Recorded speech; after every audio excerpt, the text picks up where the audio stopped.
सभी दोस्तों और बहनों भाइयों, खिदमत में मोहम्मद खुर्शीद खां का आता।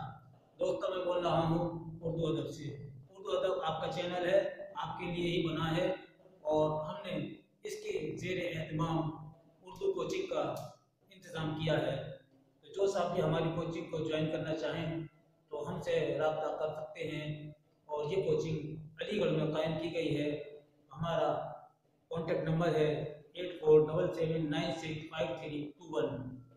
हम अभी तक आपको 2 दिन से मिर्ज़ा गालिब पर पढ़ा रहे हैं और आज भी हम मिर्ज़ा गालिब और इनकी अदबी खिदमत पर कुछ अहम सवाल लेकर आए हैं जो आपके UP TET, C TET, NET, MP TET और हरियाणा टेट, इसके अलावा जो अहम कंपटीशन वाले इम्तहान हैं, इन सब के लिए ये अहम है। तो आइए हम शुरू करते हैं मिर्ज़ा गालिब के अदबी खिदमत और इन पर कुछ सवाल। सबसे पहले मिर्ज़ा गालिब कहाँ पैदा हुए थे? तो हमारा जवाब होगा मिर्ज़ा गालिब अकबराबाद, आगरे में पैदा हुए थे। अगर यह पूछा जाए कि मिर्ज़ा गालिब किस सन में पैदा हुए तो आपका जवाब होगा 1797 में अकबराबाद, आगरे में पैदा हुए। मिर्ज़ा गालिब का इंतकाल किस सन में हुआ? तो सन है 17 फरवरी 1869 को दिल्ली में आपका इंतकाल हुआ और आपकी आखिरी आरामगाह यानी आपका मकबरा जो है वो हज़रत निज़ामुद्दीन के कब्रिस्तान में है। दोस्तों, ये रही इनकी पैदाइश पर सवाल। अगर आ जाता है तो आप फौरन टिक कीजिएगा। इसके अलावा मिर्ज़ा गालिब ने उर्दू पर जो खुतूत लिखे वो अपनी मिसाल आप हैं। अगर ये कहा जाए कि गालिब ने अगर शायरी ना की होती, गज़लें ना लिखी होती, गज़ल गोई के मैदान में कमाल हासिल न किया होता तो उर्दू अदब की खिदमत में उनका खुतूत ही काफ़ी है, जो उर्दू अदब का बेशकीमती सरमाया है। ये बहुत अहम बात है। उन्होंने ऐसे आसान और सलीस ज़बान में खुतूत लिखे जिससे आज भी दुनिया उनको याद करती है। गालिब के उर्दू खुतूत का पहला मजमुआ है उर्दू हिंदी के उन्वान से शाये हुआ और दूसरा जो मजमुआ है उर्दू खुतूत का वो कौन सा है आपको याद होगा, वो है उर्दू मोहल्ला। गालिब का दूसरा उर्दू खुतूत का मजमुआ कौन सा है? तो जवाब दीजिएगा उर्दू मोहल्ला है और ये गालिब के इंतकाल के 2 दिन बाद शाये हुआ था, यानी 1869 में शाये हुआ था। गालिब की नसरी तसानीफ है पंच आहम। पंच आहम, इसमें आपने इंशा पर्दाती पर मज़ामीन लिखे हैं और ये 5 जिल्दों पर मुश्तमिल है। कितने जिल्दों पर? 5 जिल्दों पर ये मुश्तमिल है। दस्तंगो किसकी तसनीफ है? दस्तंगो आप जवाब देंगे मिर्ज़ा गालिब की तसनीफ है और ये फ़ारसी किताब है जो नज़्र में लिखी गई। इसका मौजू है दस्तंगो का कदर के हालात। दोस्तों, इन बातों को आपको याद रखना है। कुलियात फ़ारसी, गालिब ने मेखानाए नाम से ये किताब शाये की जिसमें फ़ारसी कलाम आपका मौजूद है। ये न थी हमारी किस्मत के विसाल यार होता, ये न थी हमारी किस्मत के विसाल यार होता, अगर और जीते रहते यही इंतज़ार होता। ये गालिब की गज़ल का मतला है और इसका मक्ता कौन सा है? ज़रा सोचिए, बताइए इसका मक्ता कौन सा है? आपने इस गज़ल को बारहा पढ़ा होगा। तो आइए हम बताते हैं कि ये मसाइल तसव्वुफ़ ये तेरा बयान गालिब, ये मसाइल तसव्वुफ़ ये तेरा बयान गालिब, तुझे हम वली समझते जो ना बात ख्वार होता। ये इस गज़ल का मक्ता है। और मक्ता किसे कहते हैं? मक्ता उसको कहते हैं जिसमें शायर अपना छोटा नाम रखता हो, यानी कि ये गालिब का छोटा नाम है और ये मक्ता कहलाएगा। और मक्ता गज़ल के आखिरी शेर को कहते हैं। इसके अलावा एक दिले नादा तुझे हुआ क्या है, आखिर दर्द की दवा क्या है, ये गज़ल का मतला है और ये गालिब की गज़ल है। इस गज़ल का मक्ता कौन सा है? इसका है मैंने माना कि कुछ नहीं गालिब, मैंने माना कि कुछ नहीं गालिब, मुफ्त हाथ आए तो बुरा क्या है। ये इस गज़ल का मक्ता है। ये था दोस्तों। और अब आइए हम आपको इनके सवालात और आपसे हम जवाब पूछेंगे और उसके बाद जवाब आपको नहीं मालूम होगा तो आप इसके जवाब आप लिखिएगा। अपने पेन अपना नोट नोटबुक निकाल लीजिएगा और लिखना शुरू कर दीजिएगा। मिर्ज़ा गालिब और इनकी अदबी खिदमत पर अहम सवालात, ये बहुत इम्पोर्टेंट सवालात हैं आपके लिए। तो पहला सवाल हम आपको बता रहे हैं कि रुकात गालिब क्या है। रुकात गालिब क्या है? ऑप्शन दिया है, ए फारसी में कहे गए खुतूत का मजमूआ, बी उर्दू में लिखे गए खुतूत का मजमूआ। अब आप बताइए इसमें से कौन सा आपको सही लगता है, आप इसको टिक कीजिएगा। तो ये कौन सा सही है? चलिए हम बताते हैं आपको कि हमने रेड से निशान लगाया, ए उर्दू में खुतूत का मजमूआ, फारसी में कहे गए खुतूत का मजमूआ, ये बिल्कुल सही है। अब इसके बाद दूसरा सवाल आता है, मिर्ज़ा गालिब के लिए शायरी मौसीकी और मौसीकी शायरी है, ये कौन किसका है? अली का है या अब्दुल रहमान बिजनौरी का है? B option.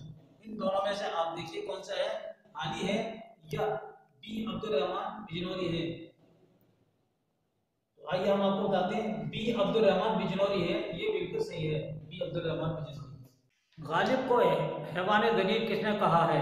गालिब को हैवान गरीब किसने कहा है? तो इसका ऑप्शन है अली है और मोमिन है। अब आप बताइए कि किस शायर ने गालिब को हैवान गरीब कहा है?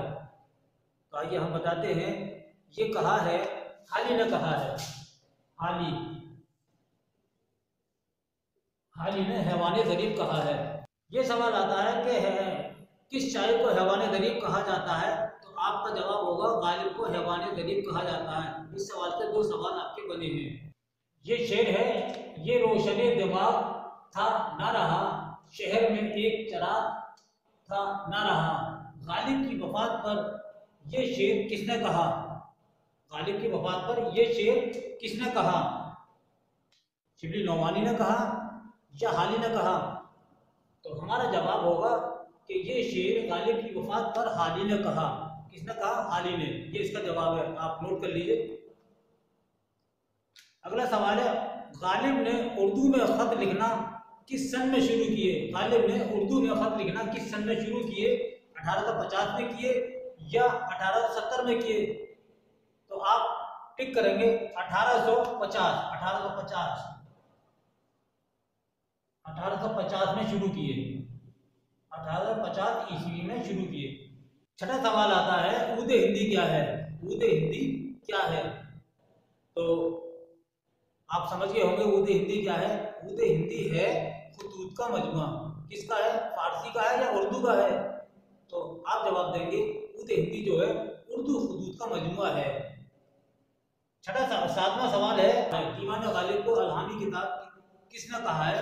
तो हमारा जवाब होगा कि अब्दुल रहमान बिजनौरी ने ये बात कही है। गालिब ने मुगलिया तारीख पर जो किताब लिखी उसका नाम क्या है?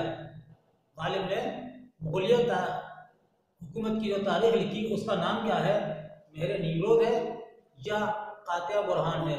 तो आपका जवाब होगा मेहरे नीमरोज, मेहरे नीमरोज। इस तरह लिखा जाएगा, मेहरे नीमरोज, ये लिखी गालिब ने। नवा सवाल आता है, गालिब के उर्दू खुतूत का दूसरा मजमूआ कौन सा है जो इनकी वफात के बाद शाये हुआ? अभी हम आपको बता चुके हैं कि उर्दू मोहल्ला है जो इनके वफात के 9 दिन बाद शाये हुआ। उर्दू मोहल्ला किस तरह लिखा जाएगा? उर्दू मोहल्ला, ये लिखा जाएगा उर्दू मोहल्ला,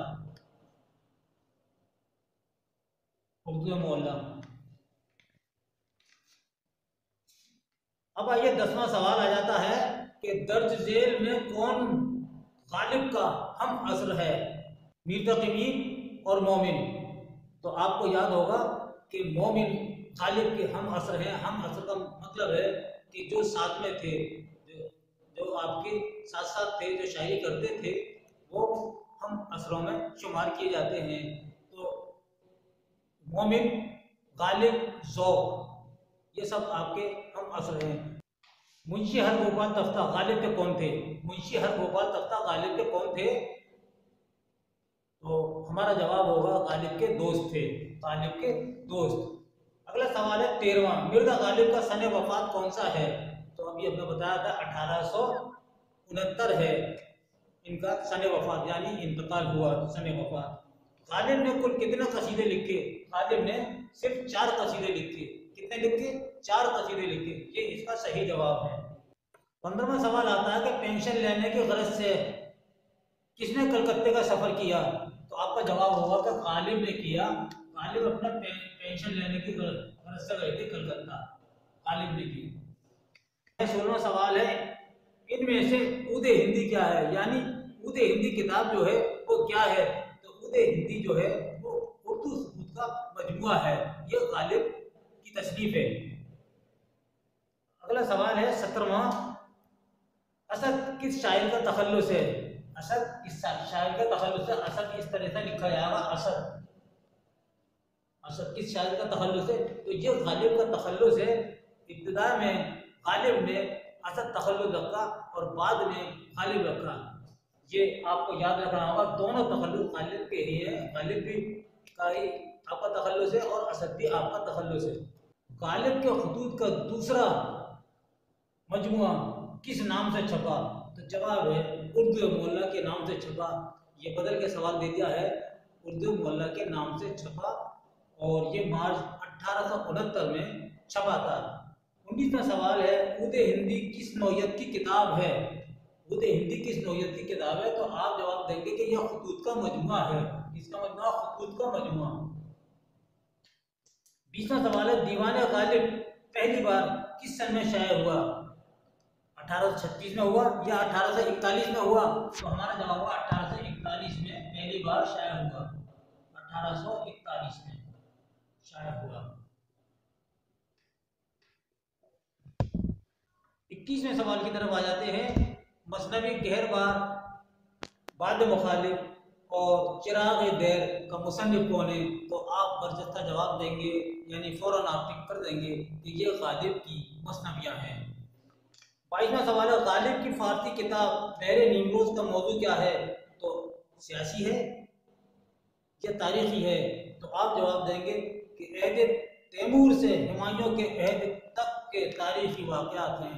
दोस्तों, ये किताब बहादुर शाह जफर के ज़माने में उन्होंने लिखी थी और बहादुर शाह जफर के सबसे पहले उस्ताद थे शाह नसीर, और शाह नसीर के इंतकाल के बाद बहादुर शाह के उस्ताद बने इब्राहिम ज़ौक़, और इब्राहिम ज़ौक़ का इंतकाल हुआ तो मिर्ज़ा गालिब बहादुर शाह जफर के उस्ताद बनने का शर्फ हासिल हुआ। इस बात को आप अपने ज़हन में अच्छी तरह बिठा लीजिए। गालिब जो उस्ताद थे बहादुर शाह जफर के थे, और बहादुर शाह जफर के कितने उस्ताद थे? 3 उस्ताद थे, और ये दबिस्तान दिल्ली के अहम शायर हैं। दबिस्तान दिल्ली का आप याद रखिएगा। और शाह नसीर दिल्ली छोड़कर नहीं गए, कोई भी दिल्ली छोड़कर नहीं गया। 22वां सवाल, गालिब की फारसी किताब दस्तंबों का मौजू क्या है? तो जवाब है गदर के हालात। दस्तंबों ये फारसी किताब है और इसका मौजू जो है गदर के हालात है। 23वां सवाल, मिर्ज़ा गालिब का दीवान गालिब की जिंदगी में कितनी बार शाया हुआ? यानी 3 बार शाया हुआ या 5 बार शाया हुआ? तो आप जवाब दीजिएगा कि 5 बार। 5 बार। नसरुल्लाह बेग गालिब के कौन थे? नसरुल्लाह बेग गालिब के कौन थे? भाई थे या चचा थे?